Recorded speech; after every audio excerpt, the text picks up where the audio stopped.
We have with us, ladies and gentlemen, on our show today, the founder of Catwalk. They've been on Shark Tank. It's only after I quit drinking that I started getting these compliments from people that you don't look 36. We are a generation of very fidgety people. So we like, how years ago, 3-4 years ago, you saw fidget spinners, and so I feel that when you're at a party, one of the things that really give you a sort of some comfort, some peace is grabbing onto something, right, and keep sipping it. Ladies and gentlemen, boys and girls, welcome to another episode of the BYOB Podcast by Sunrise International in collaboration with Elegant Services. If you're about to start a business, or if you already have a business and you want to enter the UAE or the GCC markets, Elegant Services is the go-to company for you. They will help you set up your company, they will help you register your products, and most importantly, they will help you comply with the rules and regulations of the UAE. Go to elegantservices.ae. Now, imagine you are at a party, at a work event, or at a social gathering, and everybody's having a drink, and you don't drink. You've quit drinking, or you just never drink at all, and you're a very health conscious person. Are you going to be the odd one out, not having a glass in your hand? Feels awkward, right? I've been there. I've been in situations where I'm the odd one out because I'm not drinking, everybody else is drinking. That's awkward. And the solution is Catwalk. We have with us, ladies and gentlemen, on our show today, Ishan Arora, a Delhi-based entrepreneur who's the founder of Catwalk. And Catwalk is a non-alcoholic beverage brand that is making huge waves on the internet. They've been on Shark Tank, and this is really catching up now. And I really wanted to bring Ishan on the show and discuss about this whole journey. Let's welcome Ishan.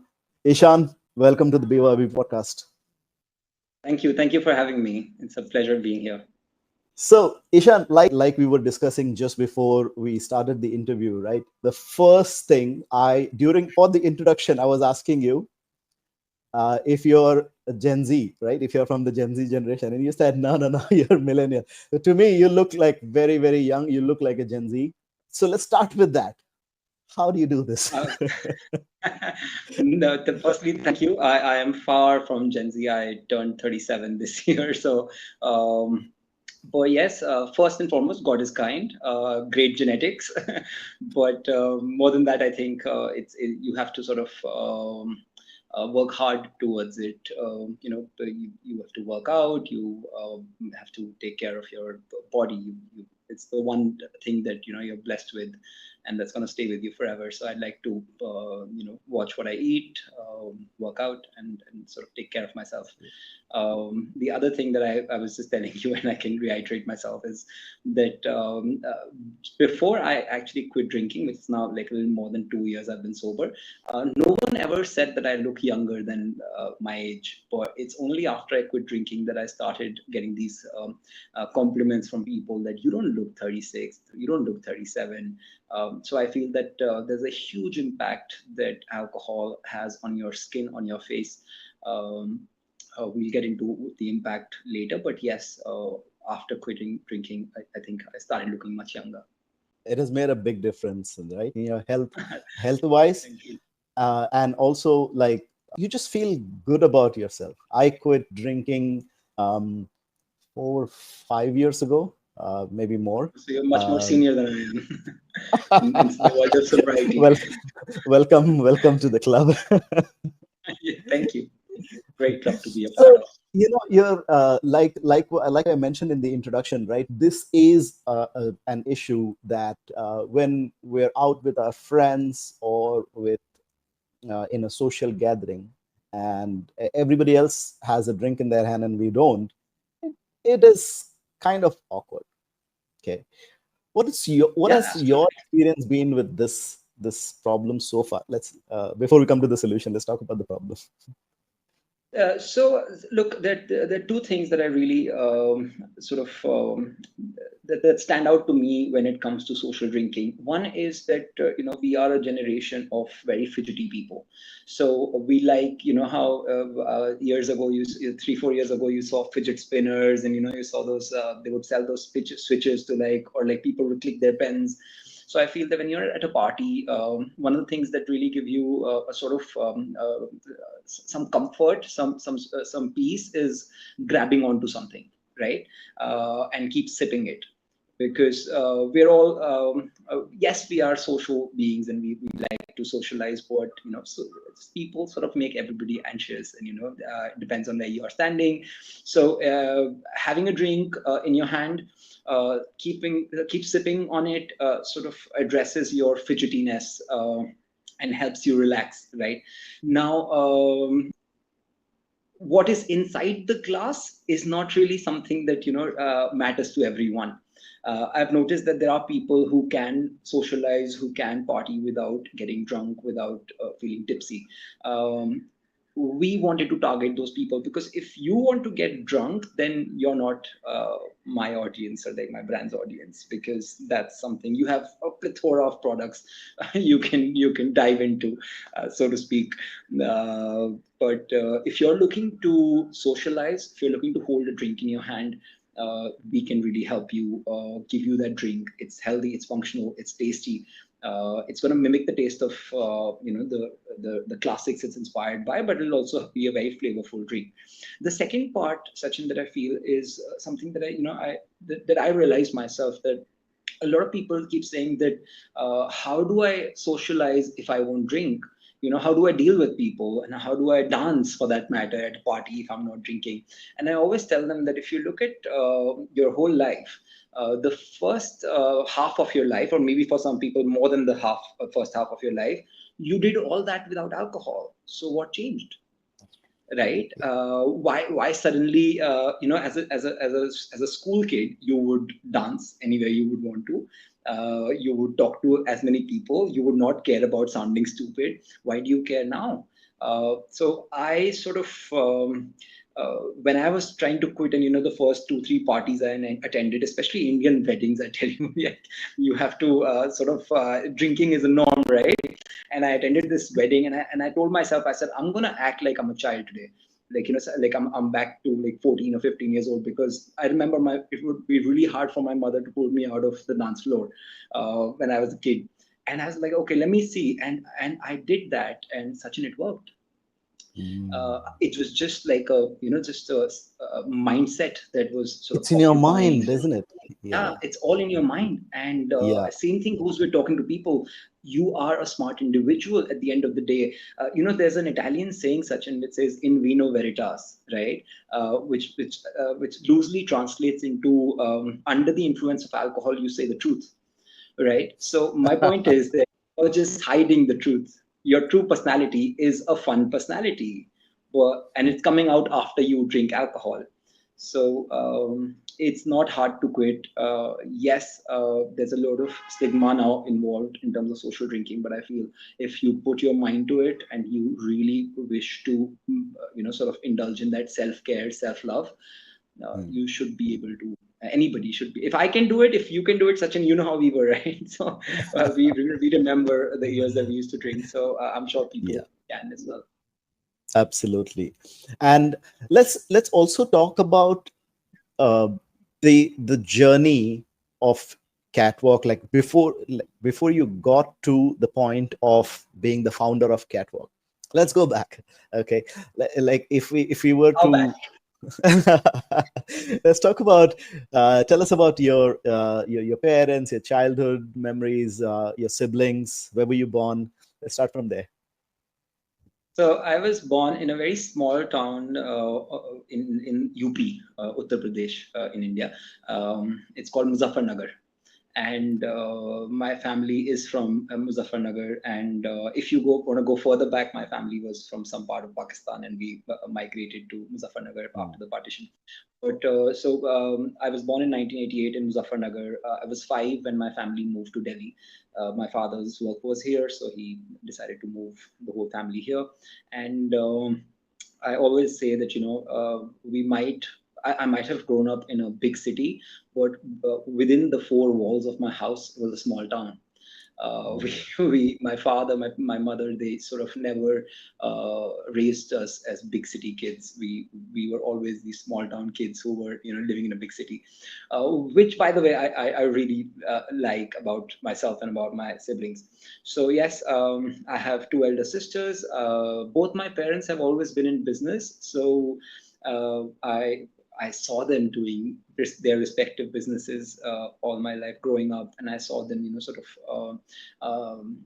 I think hustle is a word that is very loosely used now, but it is Yeah. true to some extent. And then, so I grew up in the house where there were three women, and I always say that I was written by three women. I have two elder sisters who are essentially like the just two more mothers for me. So uh, yeah, and I grew up as a average student because of mathematics, nothing else. Everything else I was good at. I was great at, in fact, but Mm. maths was a little weak. So after in India, how after 10th standard you can quit maths. So I quit maths, and that's when I started shining. Then I enrolled into law school. I completed law. Mm. I started working as a lawyer. I worked in a law firm called Trilegal for 2 years. Then I started my own practice. But I think with more time spent practicing law, I kept sort of thinking that I maybe I'm not cut for it because I'm not as good as the people around me. I didn't Mm. feel as passionate about it as people around me did. And I also saw that their passion made them very good at their jobs, and my lack thereof made it very difficult for Yeah. me to sort of just enjoy what I was doing. Because so one thing that I'll tell you is I wanted to become a chef, okay, and I wanted to do hotel management, and I would be the only person except for my mother and the cook at home who would be in the kitchen. My sisters won't go to the kitchen, and I would try to cook with my mom. I would try to sort of we had a cook, so I would sort of disturb him and ask him to teach me things. But somehow my parents, I won't say they pressured me. I think they convinced me that law Mm. is what I want to do. Yeah. And out of respect and out of love that I have for them, I sort of went for it. No regrets, actually, because studying law was one of the greatest experiences of my life. It gave me so much confidence.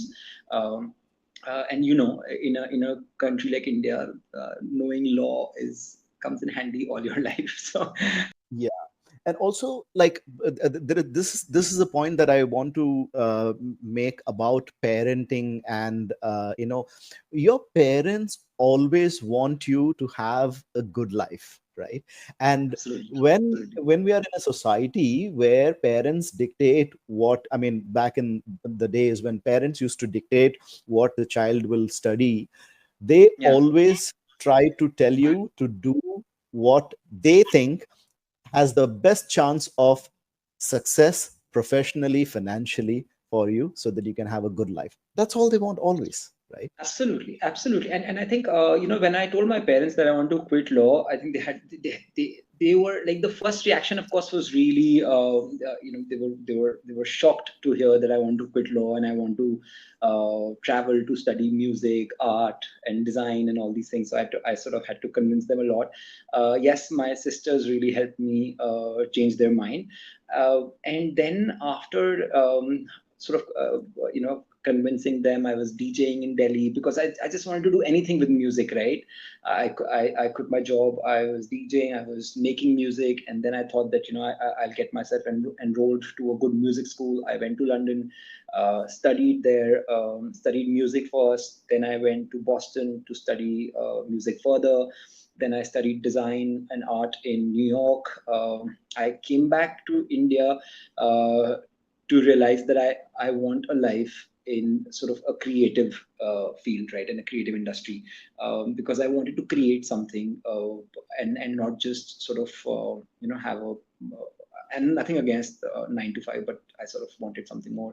So my first entrepreneurship adventure was with this publication company that I started. It was a half digital, half print. Uh, and this was, I think this was 2016 when I came back from the US. I just wanted to do something, something in the media space, be able to write. So I was not just the founder, I was also the chief editor. And I sort of created a team where we had designers, writers, sub editors. And this was supposed to be my baby, but after 8 to 9 months, we sort of realized that it was a production heavy startup. We had print half of as half of our model, so we had to shut shop. So I remember my investor from London. He called me and he said that, look, either you generate revenue or we are shutting shop. And that's the time that I saw that I had a nice team of writers and designers with me. So I told him, let me see, don't shut shop yet, because it was just my first thing, right? And like I didn't want to let it go. It sort of gave me a purpose. Every morning I would get up, I would go to my office, meet my team, started enjoying that. So I converted that team into a full-fledged creative agency, uh, and that But agency Ishan, still so is can there. we go one step back here?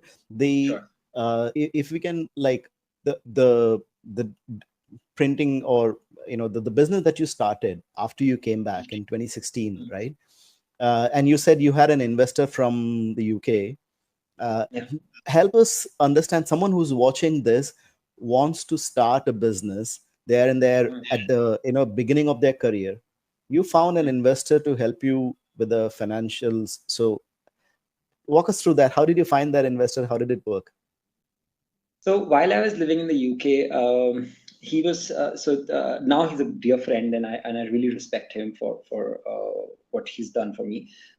I met him through my brother-in-law, my cousin brother-in-law in the UK, and I remember one day he told me very kindly, he's like, when you go back to India, if you go back to India, because when you're living outside India, everybody's like, maybe he'll never go back to India. But he said, if Yeah. you go back to India, let me know. I have a few ideas that I want to do. I want to start a new business in India. If you have an idea, you can tell me. We can start something together. And when I came back to India, I remember he reached out to me on Facebook one day and he said that, you're in India. Do you want to do something together?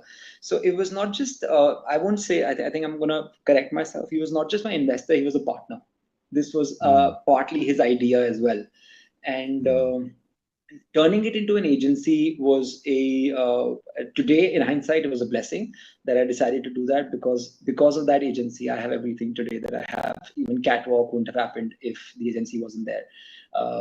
But with him, I think I got that support of a partner who sort of helped me financially, and to take that risk, to do something which at the time was dying, because print was dying in 2016, 2017, right? And he was and he sort of agreed with me that maybe we can save it. We were mm. naive or foolish, whatever you want to call it, but we wanted to. I still get a newspaper at my house. Like I still get, it's lying somewhere here. I get the Indian Express here. Yeah. Yeah, And same here. I like, I get my yeah, newspaper in the morning, and like it's my routine. My kids also, I absolutely. encourage them to read the actual physical newspaper. Yeah. There's a great feeling of reading the news the next day. It leaves such a positive impact on you, because you're like, okay, this is then done now. I don't need to be anxious about it because this happened yesterday, right? When you see news like it's just happened, and you open your Instagram, you open your Twitter, and the first thing you see is, okay, this has happened somewhere, and it makes you anxious. So I feel that people with anxiety should not get their news online, should get their news from a newspaper, because Yeah. when you open the newspaper next day, you're like, this is already done. Like, what do I have to worry about? Right? Like, this is from yesterday. Yeah. I hope that makes sense to people with anxiety, but it makes sense to me. I don't Mm. consume my news. Print, I mean, there is there is something about, like, printed stuff, be it books, magazines, physical, You open uh, it and you read yeah, it. that feel of it. I mean, even the smell of a new book, right? That's amazing. Like, you Um, just hold the book in your hand, and yeah. My sister recently gifted me a book called Rilke on Love, and it's so new that every time I now pick up the book, the first thing I do is just because it's amazing. Like you that smell. But I feel that things are changing. Like I see when I meet uh, people from like from the age of 20 to 25, Gen Z, so to speak, they are going back to books now. And I Mm. find it so amazing because they're like, they want to reduce their screen time. They want to take care of their eyes much more than millennials, because I feel millennials somewhere didn't get the memo of self-care. Because when we were Yeah. when we were growing up, everything just came on to us, like, so look, I come from the generation where we had landlines, right? And we would Yeah. basically remember everybody's phone number. Because if you keep dialing it, and you would remember your muscle memory, you would remember. So Absolutely. we didn't get the self-care memo. Millennials are now sort of indulging in self-care, taking care of their bodies, getting some, getting in shape. Some because they've made a calculated decision, and some because they're forced to. They have no choice. But I think with Gen Z, they are using this whole idea of content from the internet in such a positive way that they use it to their advantage. They follow the right pages, the right people. Yes, there's vanity involved when it comes to following influencers. You sort of have these really high beauty standards that is also not healthy. But when you see the people you follow, the people who influence you, work out every day, take care of themselves. I'm not going to go into the beauty standards, but yes, standards of how fit somebody can be, that is inspiring. And if that gets you out of your bed and gets you to the gym, I think it's a very positive Yeah. thing. And you Ishan, are also a part of that as an influencer, as a founder of Catwalk, and like you're representing a healthy lifestyle right here, right? I mean, you're looking much younger. You quit drinking, you work out, and you take care of your health. And this is important because this is how, like, people want, we want such positive influence. And talking of Gen Zs, right, like they're also a lot more smarter in using AI. I mean, the Yeah, way we use AI versus the Gen Zs, they use AI, like they use AI to create things and work smarter in a much, well, smarter way. Yeah. absolutely. And again, my so coming back to my original point, Mm. they've they've got all this sort of technology before they got the lack of technology, right? So they've grown up into technology the way that has made them excel in it, right? To, Yeah, to use it to absolutely. their advantage. Yeah. For us as millennials, I still see my friends struggling to use the iPhone, which is one of the easiest gadget ever made. Hmm. And the UI UX, the operating system is so easy. Nothing against Android users. I'm trying to prove here that people find it very difficult to, like, people my age, still some people find it difficult to use a particular feature in their phone. Whereas when you see Gen Z, they are so good at Perplexity, Chat GPT. They are making their own lives easier. I have a team where I have Gen Z employees, and when I give them work, yes, sometimes when they bring a campaign back to me, and I see the copy, and I'm like, this looks very Chat GPT. I need you to put some human touch to it. But I see how they use Chat GPT to their advantage. I see Hmm. how they use it to increase their productivity. Whereas us as millennials, when we use Chat GPT, it's not just it's basically uh, like we have to, right? Like we're like, okay, so let's try something that will make our lives easier. For them, for Gen Z, it's a way of life. It's a way of life. True. Yeah. And so coming back to your entrepreneurial journey part, right? So you transform this company into a marketing agency, right? A Yes, creative a design and agency. marketing. Yes. Okay. Okay. And how So, did that go then?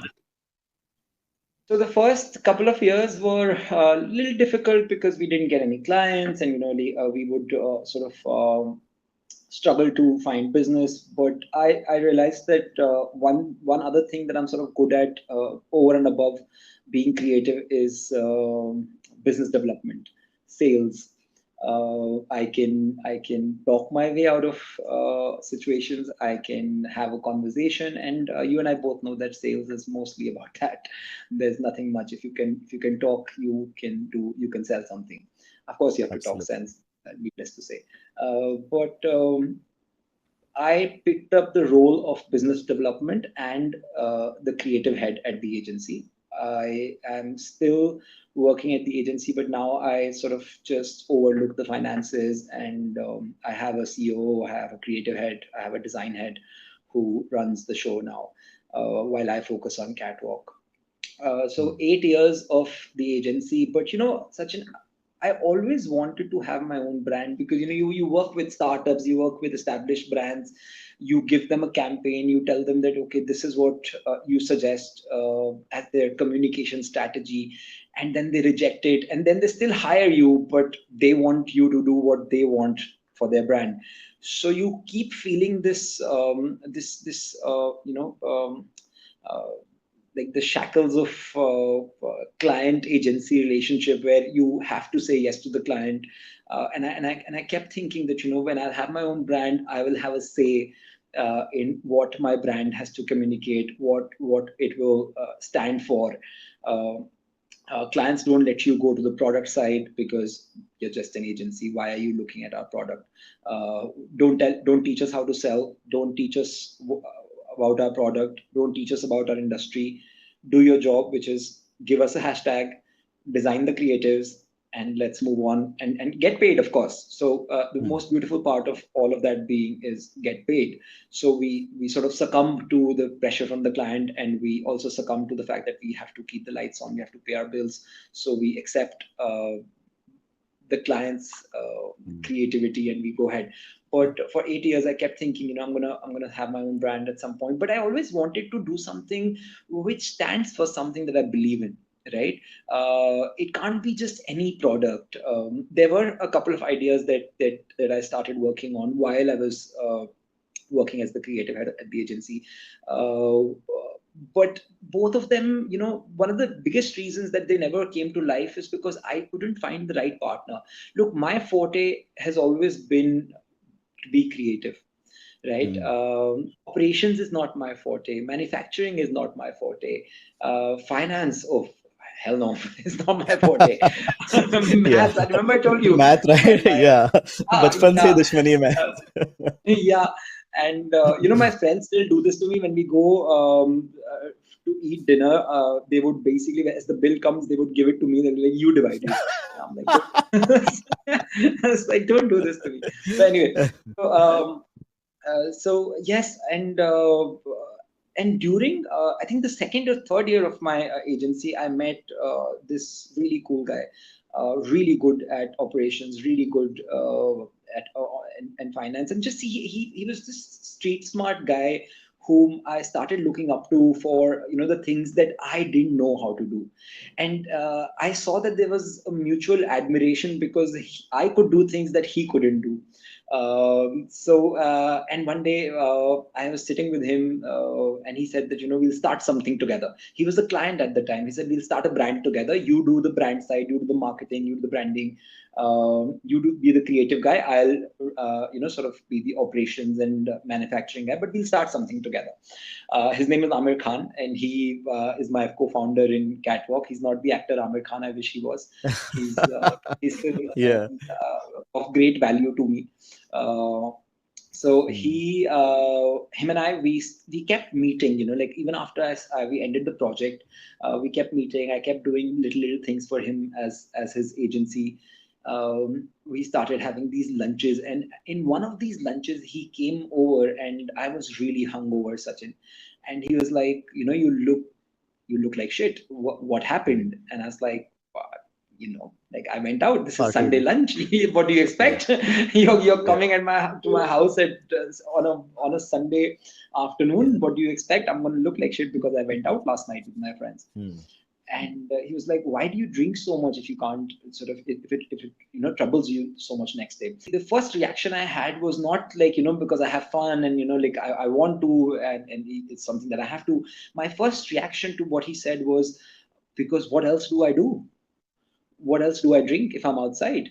And he was like, that's something that even I struggle with because I don't drink. So there's rarely anything for me. And how much Diet Coke or juices can I drink?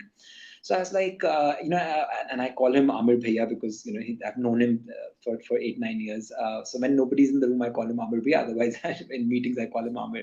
So I said, Amir Bhaiya, I also want to sort of quit drinking, and I'm done. Like I can't do this to my body anymore. Like because I drink on a Saturday, and I'm hungover till like Tuesday morning.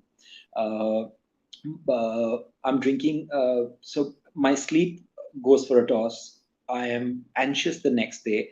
I eat all sort of junk when I'm hungover or even when I'm drinking. It's something that I enjoy while doing it, but it comes with a couple of days full of regret and guilt for some reason, right? Why guilt? So he said, "Do you have an idea?" I said, "Let's make a nice something that people like us can drink at parties." And at the time, I remember he said that let's do non-alcoholic beers. Um, Hmm. and I was like, let's do it. Why not? I think it sounds lovely. We should do non-alcoholic beers. And I think soon after that, this meeting happened in February, and in March, COVID happened. The whole Hmm. world, sort of came to a standstill. And then for the next 1.5, 2 years, both Amir and I, we stayed in touch, but we just tried to, sort of save what we had built already. We didn't have the guts to start anything new or even meet for that matter because we were not allowed to meet. So we kept talking on the phone and we kept saying that, we'll meet, we'll think about something, but not as yet. Right now, let's just try to save what we already have and keep the lights on. So one thing led to the other, and 1.5 years later, he met me again, and I told him that I'm still drinking. I haven't quit drinking, and because there are two kinds of people who came out of COVID. One who really went into self care and like quit drinking, started working out, and the other who essentially went into a spree of debauchery, right? They were making cocktails at home, they were making different kind of drinks, ordering great food, making great food at home. I belonged to the latter. The only thing that was different for me was that I was still working out while I was on this spree of debauchery during the lockdowns. I would Okay. I picked up a rowing machine, I picked up a spinning bike, I was doing yoga, but I was still drinking. Like every second day I would make a drink for myself. When I met Amir after all the lockdowns were over, after the world came back to its normal self, um, I told him that I want to do spirits, like non-alcoholic spirits, and he was like he instantly said, "Okay, let's do it." I showed Hmm. him a few brands from outside India. There was one brand in India already sober. They were doing it, so I showed him that brand, and I showed him a bottle of sober that I had in my house. And I told him that I've tried this. I don't want to copy this. I like what they're doing. It's coming from a good place. I am in touch with the founder as well. He's a great guy. But I want to create something different, something that sort of resonates with my palate. And I know that there are people out there who have a similar palate as I do. I don't want to do classic drinks, so you'll have to work very hard. We'll have to look for the right product. So we wanted to create that 30 or 60 ml that goes in your drink and not the whole drink itself because we want to give you the freedom, give the bartender the freedom. Yes, we went for a round of angels, but that round happened when the product was ready. Everybody would say, you should go to Shark Tank. Like, this is a great product for Shark Tank. And one day we just got a call that you've been selected, you're coming to the tank. The first thing that both Amir and I wanted to essentially do was piss our pants because we were so scared. Because we were like, okay, like what are you talking about? Like there, you forget everything. You forget about the cameras, you forget about the tank, you forget about investment. All you see is 4, 5 really smart people looking at you and asking you questions.